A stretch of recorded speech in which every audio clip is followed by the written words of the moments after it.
টুলু মণ্ডলের কোটি কোটি টাকার সম্পত্তি হদিশ পেরেছে, কিন্তু কোথায় টুলু মণ্ডল? এর আগেও বিভিন্ন জায়গায় তার খোঁজে তল্লাশি চলে, আর এবার শান্তিনিকেতনের সরকারডাঙ্গা গ্রামে তল্লাশি চালানো পুলিশ। আটক করা হয়েছে টুলু মণ্ডল ঘনিষ্ঠ 3 জনকে এবং 2টি গাড়িও বাজেয়াপ্ত করা হয়েছে।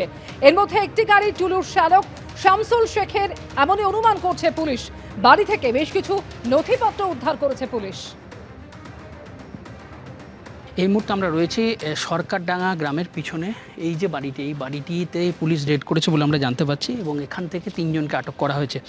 এবং যেটা জানা যাচ্ছে যে এই বাড়ির থেকে বেশ কিছু তথ্য পাওয়া গিয়েছে এবং কিছু জিনিস বাজেয়াপ্ত করেছে শান্তিনিকেতন থানার পুলিশ। এই মুহূর্তে আমরা কিছুক্ষণ আগেই দেখলাম যে পুলিশের দুটো গাড়ি এসেছিল, তার মধ্যে একটি গাড়ি করে এই 3 জনকে নিয়ে যাওয়া হয়েছে এবং আরেকটি গাড়ি এখনও পর্যন্ত দাঁড়িয়ে রয়েছে। ভেতরে এখনও তল্লাশি চলছে বলে আমরা জানতে পারছি, কিন্তু এখনও পর্যন্ত পরিষ্কার নয় যে সম্প্রতি যে একাধিক জায়গায় বীরভূমে তল্লাশি চলছে, সেই তল্লাশির সঙ্গে এই তল্লাশির কোনো যোগ রয়েছে কিনা সেই বিষয়টি এখনও পর্যন্ত পরিষ্কার নয়। এবং আমরা দেখতে পাচ্ছি যে ভেতরে এখনও পর্যন্ত পুলিশ কর্মীরা রয়েছেন এবং সেখানে তল্লাশি চলছে।